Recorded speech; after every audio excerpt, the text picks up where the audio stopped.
Hello, my name is Mike Burton from the University of Manchester. I'm very happy to present to you today some results from the satellite and ground-based measurements of gas emissions from the Cumbre Vieja eruption. This occurred in the Canary Islands, an archipelago of 7 main intraplate volcanic islands in the eastern Atlantic. These are thought to be generated by a mantle plume going through a Jurassic Age oceanic crust. The age of these islands is relatively young, with the oldest subaerial products in Lanzarote on the east side for around 20 million years, and the youngest volcanics on the west. The last eruption of the Canary Islands was in 2017 in El Hierro, and the last eruption of La Palma was in 1971, 50 years ago. Prior to the La Palma eruption, we had a very clear increase in seismicity. These are data from in-volcan networks reported by Luca Daria, who's the head of seismology there. And we could see a shallowing of the seismicity prior to the event of opening of the eruptive fissure, which looked like this. And we can see here the activity along a classic fissure eruption, intense fountaining. Fortunately, it occurred in a non-populated area, and people could evacuate before the lava flow was inundated. Overall, during the 85 days of the eruption, we had 5,000 to 10,000 evacuees, but no casualties, fortunately. But the economic and social damage was very significant.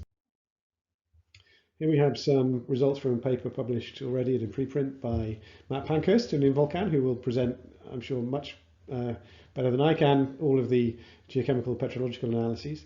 Here you can see the 71 eruption and the 2021 eruption, all located along the spine of the Cumbre Vieja activity. The composition is tephrite debassonite, 45% approximately of silicon, and alkali rich. This is a picture of the reconstruction of the depths or the heights of the lava flows from a Pleiades radar acquisition.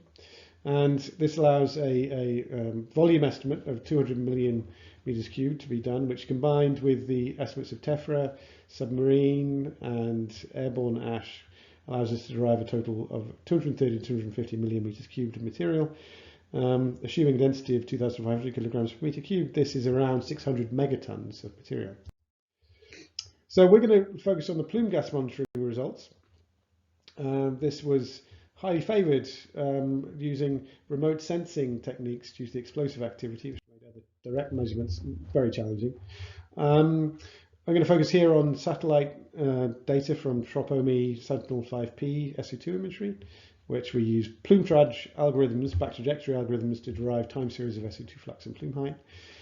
There was also daily SO2 fluxes collected in traverse method by Involcan, and we also did daily open path FAR together with Involcan during most of the eruptive activity. This is a typical image of the SO2 column amounts derived from space. These are collected every day over the Canary Islands and across the whole globe, making it a very powerful technique for volcano monitoring if you can unravel this picture of how much flux was coming out at a certain time, which is what plume traj algorithm does. This looks at back trajectories, look at the age and the height of each pixel based on its point of closest approach to the volcanic source. This allows us to provide a time series. I want us to focus on the top plot here. This is the SO2 flux in kilograms per second on the 14th of October, reconstructed for 36 hours backwards from the acquisition time, which is around 3 o'clock in the afternoon on the 14th of October. But actually, it's got in the picture that we saw before, SO2 which was emitted more than 24 hours previously. So that allows us to reconstruct this beautiful time series. One thing to note is that we have these lower fluxes near the volcano, and this is a really important observation we'll come back to later on. The easiest way to present the time series is to look at the daily flux of SO2 derived from TROPOMI, and this is what this looks like. The very high fluxes initially, remarkably high, and then decreasing down to background levels. And you can see a very systematic trend here. even easier to see on a log scale, which indicates an exponential relationship, as this looks like a straight line. And we can model this very nicely using an exponential decay plot with a time constant showing the rate at which the flux decreases, with two different time constants at two phases of the eruption. So there's a first phase of the eruption where up until the 23rd of October, so the first month or so of the activity, when we had a time constant of 55. And then after that, it was a time constant of 30, indicating a much faster decay. And this, we think, is due to a change in the activity level. There was a decrease in the ash emission, and there was a general more varied sources of eruptive activity in the summit area after the 23rd of October. Here we can see the SO2 flux time series, again in log scale, but recorded from many DOS traverses in red, as well as the TROPOMI in blue.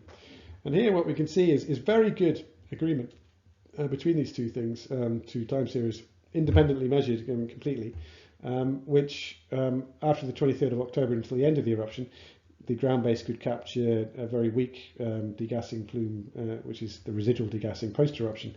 TROPOMI could not really see this, it's below the detection limit. But what you can see here is this very strong discrepancy at the beginning of the eruption, these critical first period. What we attribute that to is that in the near field, there's so much ash and so much gas that it's difficult for the near field measurements to work. And then we see this in the satellite too. And that's why we only use the fluxes which are a bit older in terms of our flux reconstruction, because we felt that they were more accurate representation of reality, which suggests that near field measurements are really quite poor. And this is due to scattering. It's quite technical, but basically the more ash there is, there's less light coming through, and that makes it easier for the SO2 signal to be lost. So the conclusion from the Plume Trad TROPOMI analysis is it was really useful. It worked really well, providing daily measurements, which is, I think, a really big step forward for how we do monitoring of volcanic degassing from space. Results suggest that local fluxes in major eruptions are probably underestimated. And the integrated SO2 emission we find is 4.1 megatons of SO2. With 600 megatons of erupted lavas, this implies a net loss of 3,300 ppm sulfur from the initial magma, which agrees well with other estimates. Then we have FTIR data, which works extremely well to measure the composition of water, CO2 and SO2 and HCl and HF and CO. And here we can see the picture of a fountaining phase on the 2nd of December, where we had really good measurements. We were quite close, not too close, and we could get some very good compositions here for sulfur chlorine and CO2 SO2. You can see these correlation plots from multiple spectra collected during this period of time, which gives us a constraint on the ratio or the composition of the gas being emitted. It's quite complex to derive an overall CO2 amount from this, because you have to take account of the relative compositions coming from all the sources, and there is a big effusive degassing as well as this explosive degassing. Overall though, to cut a long story short, we measured 5.5 weight%, which agrees, well, which shows a very high CO2 composition, but not a remarkable result given the observation of